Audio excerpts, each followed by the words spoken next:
Welcome to Aspen, everyone. This morning I have Iris with me. Iris is a writer, just like I am. And just two quick programming announcements. Not to scare you guys, but no more autobiographies for me. No more, because that is not my strong point. So I might as well go with my strong point, which is urban fantasy and young adult. Urban fantasy and young adult. So the work you guys will see me produce will be urban fantasies and young adult. So there we go. And the second podcasting news surprise I have for you guys is I have a surprise for you guys coming in the next couple of weeks. But that being said, due to this surprise, I'm not saying what it is yet, but I'm cutting my podcasting back to Tuesdays only. So Tuesdays is going to be my release day, but it's going to be a better podcast. So be on the lookout for a better podcast, but also be on the lookout for starting in the next couple of weeks. It's going to be Tuesdays only release days, and so hopefully my interviewees and my fans like the change, because it's going to be a better podcast in the long run. But enough about me. I'm going to let Miss Iris take it away. Well, thank you so much. I'm so thrilled about your new changes, Wynn, and I honestly feel that you will weave your wisdom within these stories, and that really brings me incredible joy, and I honor you for that. Well, thank you for saying that, because when my picky editor, who I haven't even started working with, beat me out on calls this morning, I gotta be honest with you, I have pretty tough skin, but at the same time, I got depressed because only for a couple minutes, you guys, because I'm like, really? You base this off something you saw, which wasn't particularly your liking and your genre, and really? And so now I'm older, let's have a pity party for ourselves about writing it, and let's move on. But at the same time, you have to make those decisions as a writer. Well, exactly. And, your opportunity now is to, ask that editor for good feedback. These are my premises. This is what I want to weave. This is what my plan is. If you really clearly present your plan to her and present your stuff and then ask for feedback, it'll come out just fine. Yeah. Well, we're going to start working on this. I will be finishing the manager's list in March. She's going to read it and give me honest feedback. But if she feels it's not ready for copy editing, we're going to have to move on to a different editor that understands disabilities just a little bit, because she's coming from the perspective of, okay, I don't understand disabilities, so I'm going to try and please her in March, you guys, but we'll see what happens.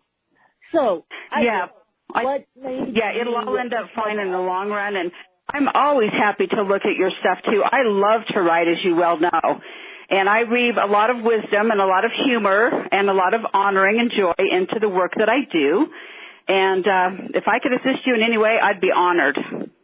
Well, that's nice of you. See, my fan base comes out of the woodwork when I pity parties about myself about writing, and this one has nothing to do with cerebral palsy. Nothing. I had that pity party yesterday only because it's cold here in Aspen, Colorado, and cerebral palsy does not like snow. So, most people with CP don't like snow. So I had two pity parties for myself in the past 24 hours enough with the today parties. So Iris, what made you become a writer? Was it a childhood thing, or was it an adult thing, or was it I want to quit the 9 to 5 and do what I love, or? Yeah. So for me, I really felt like as I evolved spiritually, I was doing a lot more inner work. And so I created some amazing processes for myself where I worked with appreciative inquiry, asking positive questions about my values. You know, like what do I appreciate and love most about gratitude or kindness or compassion? And I don't know, I've done a lot of inner work, and I've had a lot of spiritual and psychic experiences, and I've really worked at creating the courage to honestly put out there my psychic and spiritual experiences for people to read and hopefully create, you know, their own process, which is what's great. It's not just my stuff can prime your pump, but then it's a process that other people can use. So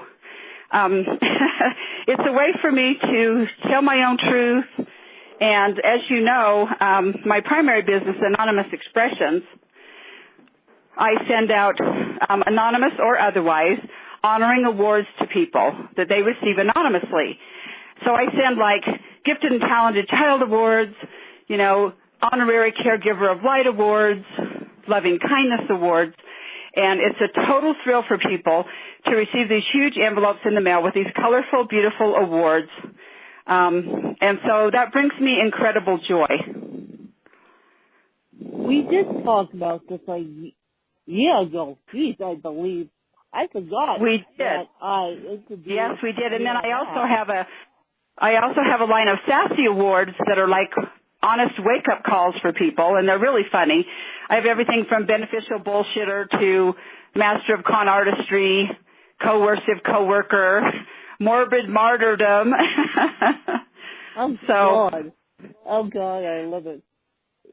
Those are a lot of fun. And then I have what I call honesty letters for more serious abuse. So the most popular thing I give to people that's because I think it's so universal is I have a fabulous poem that I send anonymously for someone to a verbal abuser.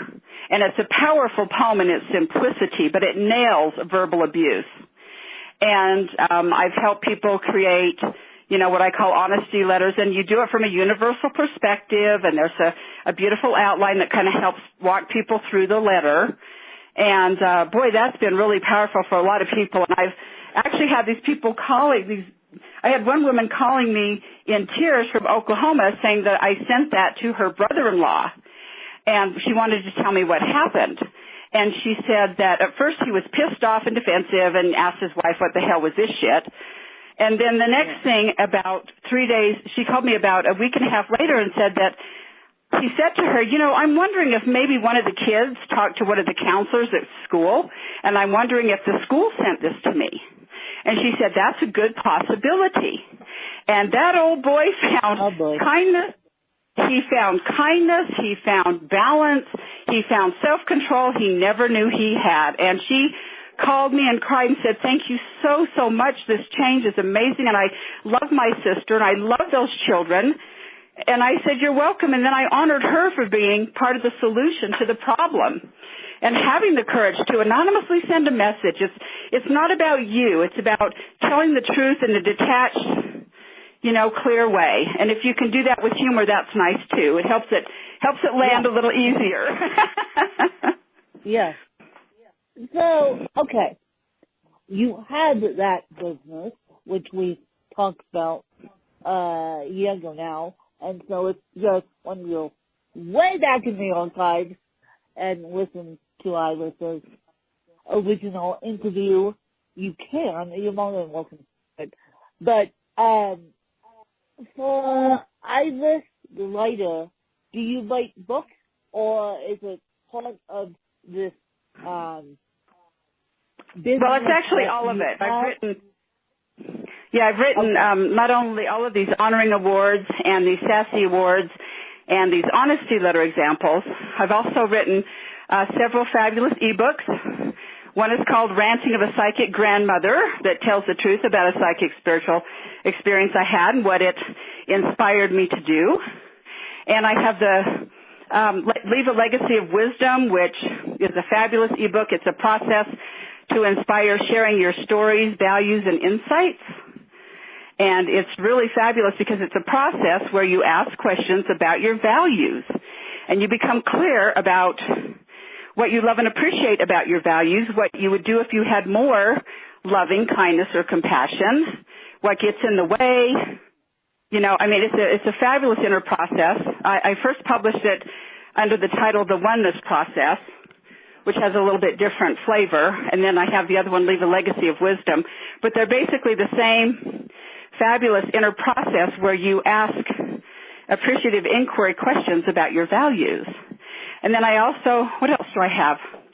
Oh, I have the Children's Celebrations and Ceremonies Workbook, which walks people through creating everlasting happy memories with simple acknowledgments, simple rituals. You know, story time is the oldest ritual, but, you know, just to take time and make special things. There's a strong focus on new teaching stories and on rites of passage, which I think are lacking in our culture and very important.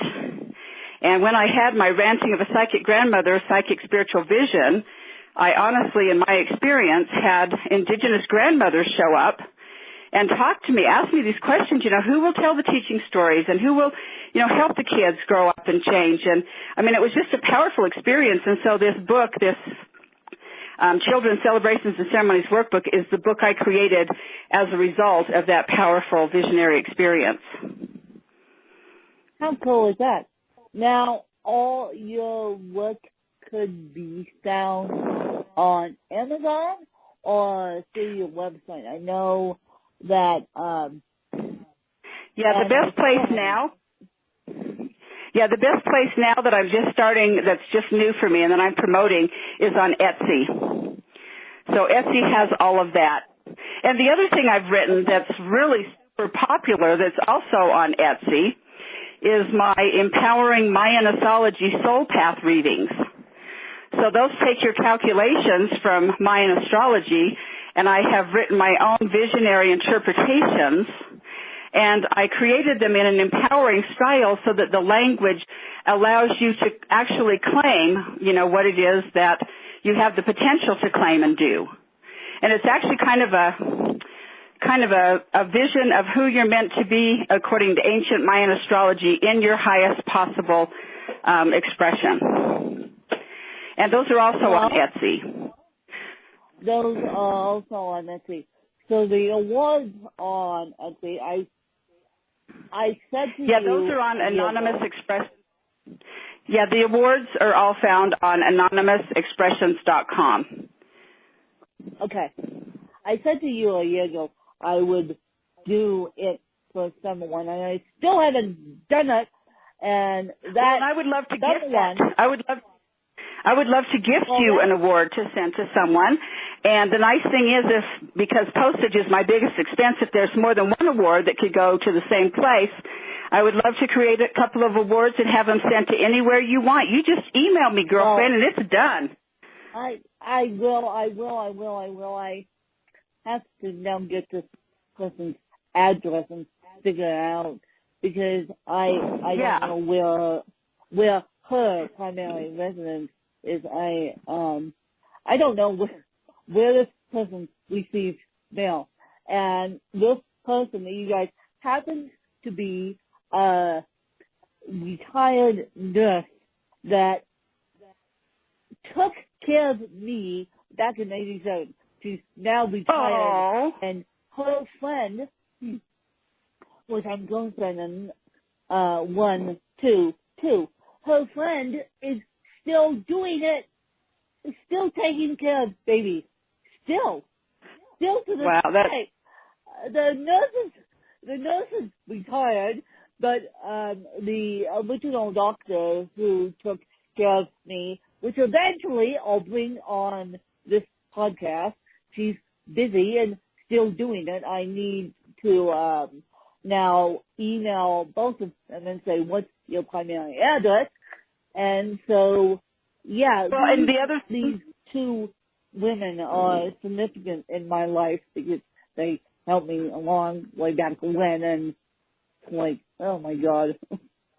That's perfect, and I'm grateful to do that, and I can also send it to them via email with gratitude delivered here in the subject line. But I want to read to you the Honorary Caregiver of Light Award I'd like to send for you to wonderful women. Honorary Caregiver of Light Award, and then it will have their names. It says, in recognition of your outstanding service to those in your care, you are hereby honored for your compassionate understanding, your gentle kindness, and nurturing presence. Your loyalty, dedication, and patience are truly beyond measure. This makes you a precious global treasure. We honor you as an exceptional caregiver of light and love as we bow our heads to you in gratitude. Congratulations. Yeah, exactly. Love it? Exactly. And love it. And doctors and nurses don't get the gratitude they need, especially Amen. And I send that to a lot of those of people. And I also have a wonderful humanitarian healing award. I have a humanitarian service award. This has really brought me a lot of joy as a writer to write these beautiful awards in honor of people. And, so many of them are connected with such beautiful people, Wynn, that have inspired me over the years. It's been such a joy, my love, such a joy. Yeah. So, basically, you guys, these nurses and doctors, they have to give bad news. And of course, these two women gave a lot of bad news the week of June 22nd to my family. Of course, my family accepted my disability back then. So, and this was in 87, when they didn't even have the technology they do now to give these sweet kids that, and this is going to make me cry, that I'm surprised and lucky I'm still alive, basically. And so, even though the technology has changed, and even though my doctor's still looking, and then they don't need the intensive care unit, and she's got better technology than she had taken care of me. I still think these people need awards in their lives. I still think people need gratitude awards, and the fact that my retired nurse sent me a Christmas card, I'm like, okay, I'll do something. I'll do something for you, and I think this will be. That's so lovely, and I've asked myself, being a visionary, honestly, I've asked myself the question many times, who doesn't need support? Who has too much? And I wonder how different people's lives could be if they had more honoring, more appreciation, and more support and encouragement. Yeah. And I watch this happening, and people are loving it. There are a lot of homeschooled kids that don't get a lot of stuff for getting them. I mean, I'll spend my last nickel sending, gifted and talented child awards to kids who need them, So all the awards that are sold promote my, giving a lot of free awards, primarily to caretakers and children. Oh, yeah, which nurses and doctors need, you guys, and they need all the love and support we can give them. And so this is what I'm going to do for my retired nurse, and she's going to basically fall. I know she's basically going to cry when she sees it. I know, because people do. They tell me all the time that they cry, and they call the person that to them cry. It's wonderful. She hasn't seen me in let's see, last time I saw this person was 10 years ago now, maybe longer than that. And the fact that she still has me on the Christmas list, I think, is a miracle in itself. But that is. So this is what I'm going to do for this retired nurse. Well, I'm still in contact with Liz. I mean, geez, I'm still in contact with Liz, and I'll get her email address today and send it off to you and give her one, because I truly think, even though I buck and squawk at the healthcare system sometimes, I truly think the doctors and nurses need these awards. And so that being said, what has been your favorite award you have given to a person yet? Wow, that would be a hard one. The Honorary Caregiver of Light is one of the very first ones I ever wrote for a very dear friend of mine that took care of her grandmother. And that one has brought me incredible joy, and I was very grateful to be able to share it. So thank you for that. The Gifted and Talented Child Award is a lot of fun. I have a Loving Kindness Award. I have a Lifelong Learning Award that people love to get for milestone birthdays. Illustrious Instigator, that's the one I'm going to send you. I have a Musical Mastery Award. Just all kinds of Wisdom Keeper Award, Hug Therapy Awards, Glorious Gratitude Award is the perfect one to send to anybody that, you don't really know what to send them. That's the perfect one. I have a Free Spirit Award, an Angel of Mercy Award, Blessing Spirit Award, Elegant Enchantress, Environmental Champion, Excellence in Business, Spirit of Integrity. So, I have an abundance.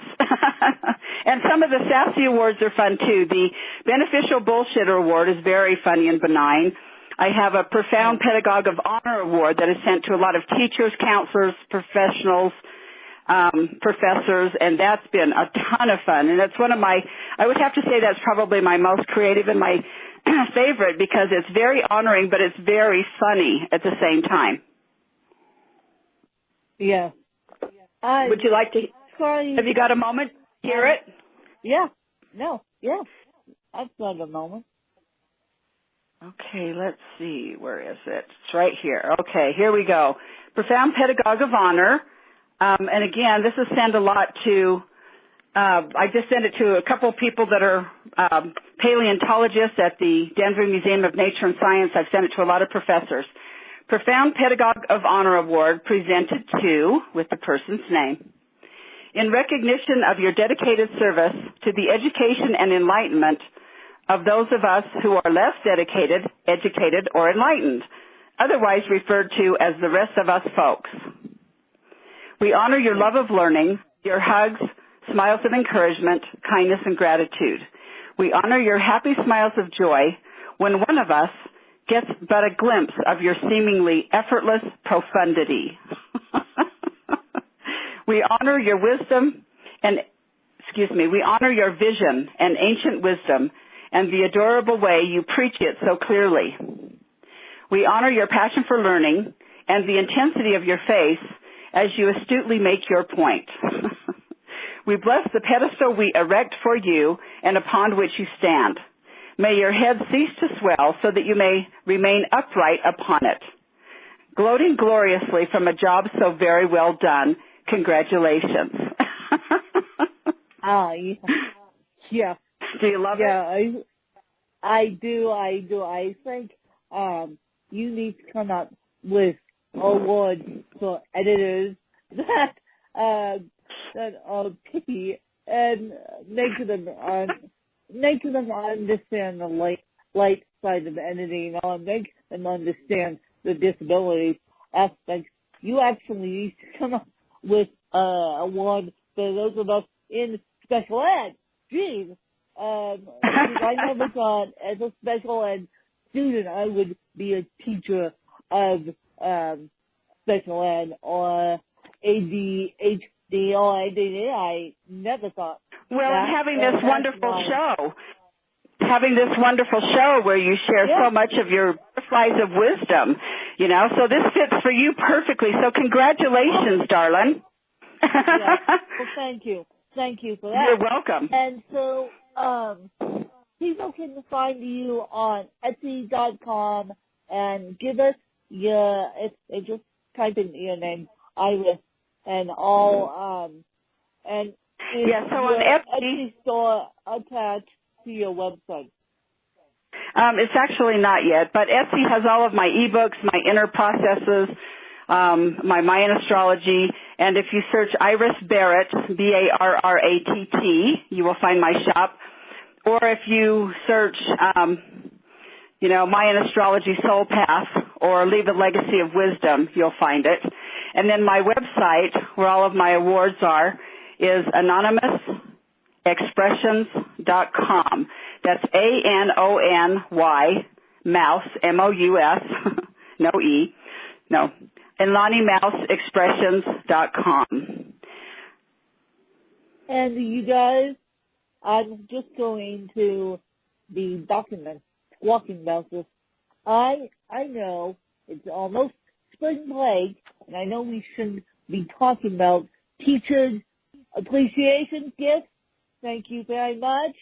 But for those of you guys who have kids in school who are looking for a teacher's appreciation gift, I wish this your woman, because basically what you heard today, Iris is really, really passionate about what she does, and she's really passionate about helping people and encouraging people and, yeah, all that stuff. So when it comes to teachers' appreciation gifts, consider the awards to your child teachers.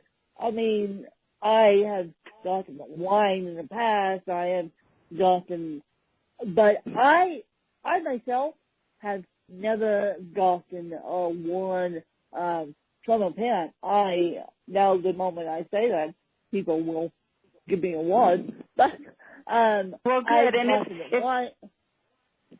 good. I was going to say too, and if you have just a moment, I would love to tell you the brief story of actually how my awards really kicked into gear and got started. Yeah, I would. I was living in Sun Valley, Idaho, and I had a women's spiritual circle that was wonderful, and there was a woman who was a first grade teacher. And she was talking about some of the problems that these kids were having. You know, somebody had to go live with grandma, parents were out to lunch on drugs and alcohol, and just her heart just, really went out to these children.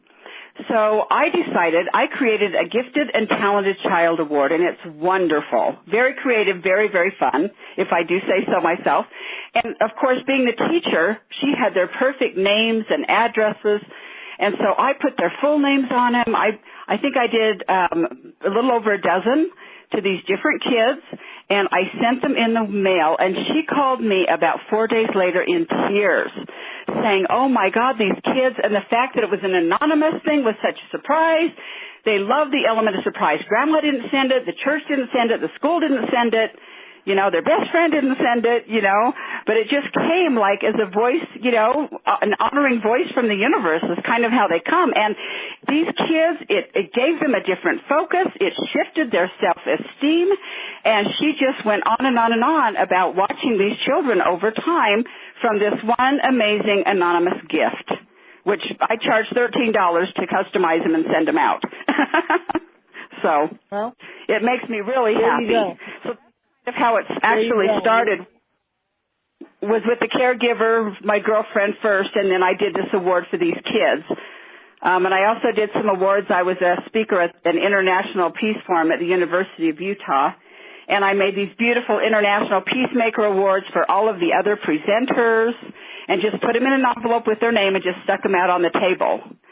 And I'll tell you, people are waking up to the joy of giving anonymously and secretly. I mean, it just, no agenda. And it's the same thing with telling the truth. It's giving for the sake of giving, for the highest good, whether that's giving somebody a wake-up call because they're a mindless moocher or, honoring someone for their gratitude or loving kindness. So that's how it started. And I know, you have a couple of questions to me, so go ahead and ask those questions, and then we'll wrap up. Perfect. So, like I said, one of my big questions is, do you think that most people have enough support and appreciation in their lives? No. And do you think it would make a big difference if they had that support and appreciation?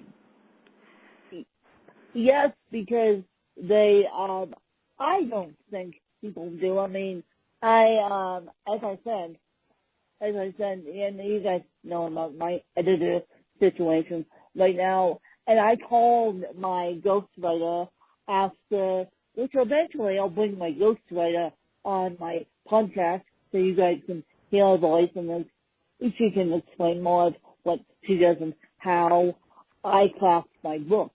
And so when the editor called my work what she called it, basically shit, and that really made me think, does this editor really understand CP, and does this editor really understand crafts of writing, or is she in it for the money? And to bring it back to Iris's question, I don't think people have enough support in their lives. I don't think authors have enough support in their lives. I don't think teachers have enough support in their lives. I don't think caregivers have enough support in their lives. Jeez. Well, thank you. And I also feel the same way about editors. I think, the job of editors is to, first of all, encourage you by saying, thank you for sending this. It's obvious, somehow appreciating your work first. Thank you for this wonderful effort. And, I will give you some suggestions, and let's continue to clarify where you want to go with this. That's what a good editor does. And a good editor is important. Because my stuff is very visionary stuff. And, while it has a really huge universal appeal, I really understand how important it is to, be clear about what your premise is and ask for feedback and continue to hone the process.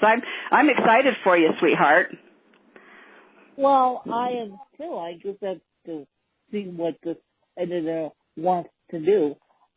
But yeah. I handed a piece that was up to my standards and up to my ghostwriter's standards. But that's what matters.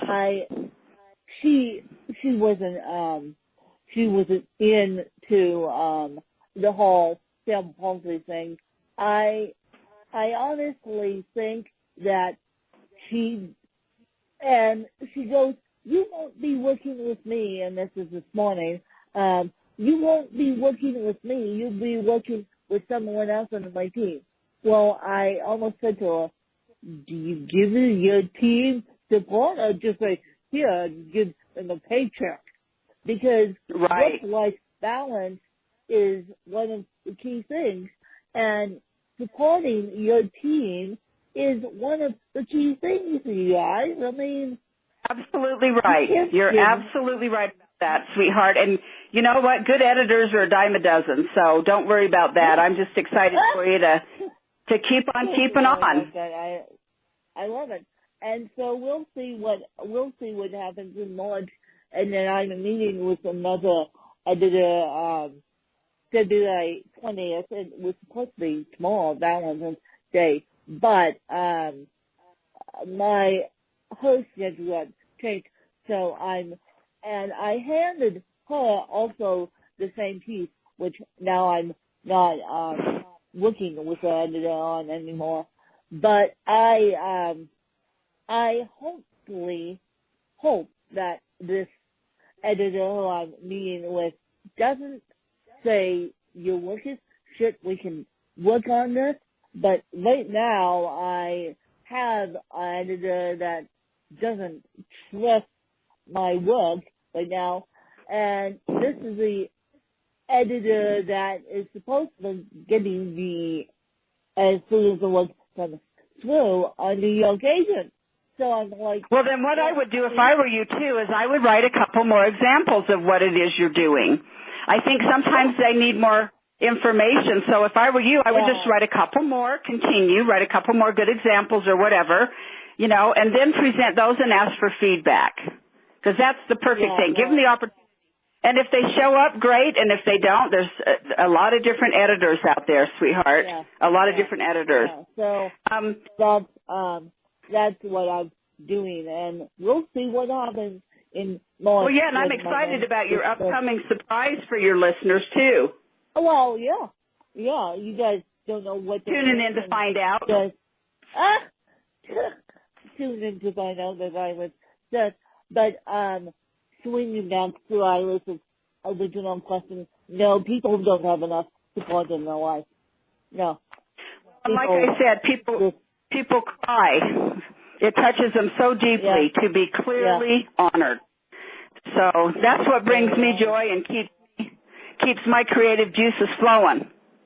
Yeah, exactly. And did you know that I also have a comedy show where I do the awards? It's called Ranting of a Psychic Grandmother. And people can find that information on gigsalad.com.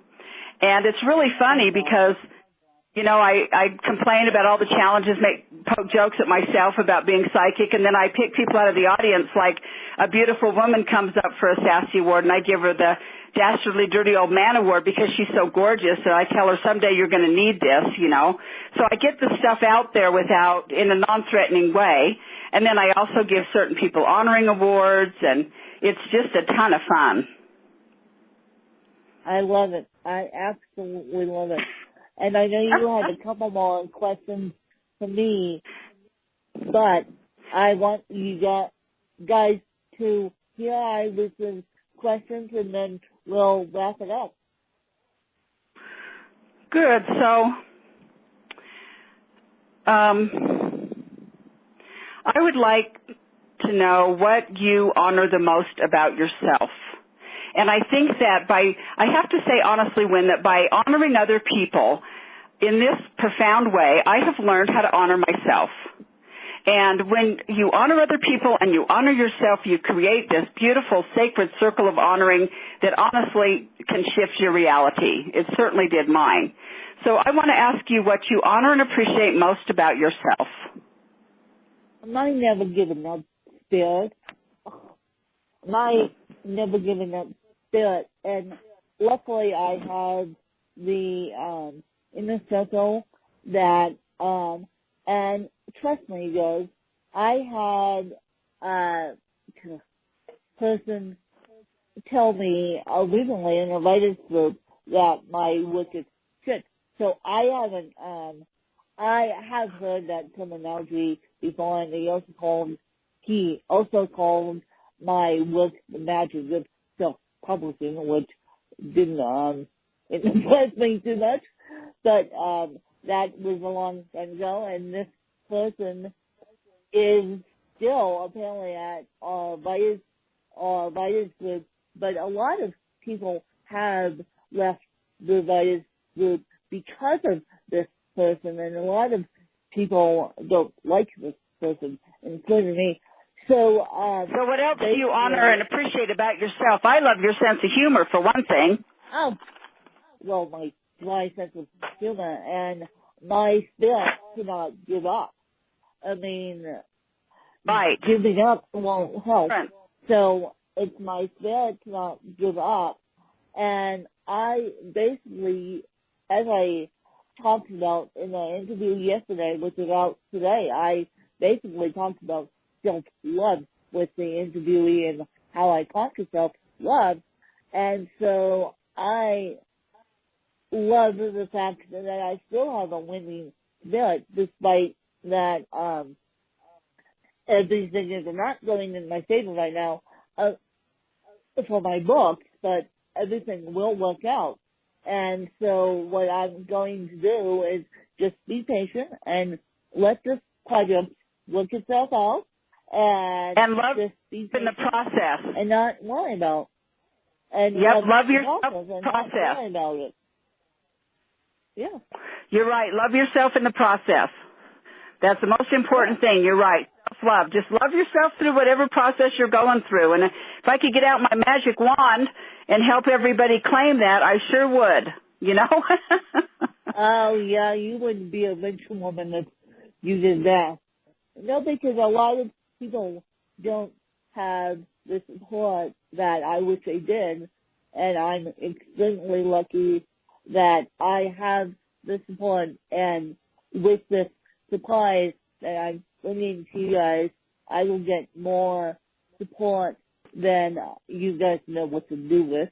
And hopefully me stepping up my podcast game will help it in the process, but me backing down off the tracks of podcasting will also help it in the process produce better content, a better show once a week. That's exciting, sweetheart. I'm excited for your new writing. Well, let's see what happens. And you guys, I thank you for tuning in, and to those of you who are dealing with winter, just as we are in Colorado, good luck, and it will soon be spring. It will soon be spring. The pretty little flowers will pop and head out. Right now, I have aspen trees all bent over in my front yard, but that's okay. It will soon be spring, and we should enjoy winter while it lasts. And I would like to thank Iris for her time this morning and talking about her awards and writing in a comedy show. And we'll have more information in the show notes, you guys. And I'll catch you guys later on this week, and we'll see what this week has to hold for everyone. And I thank you for listening to another fabulous episode of Aspen. You guys, thanks to you guys. Bye. Bye.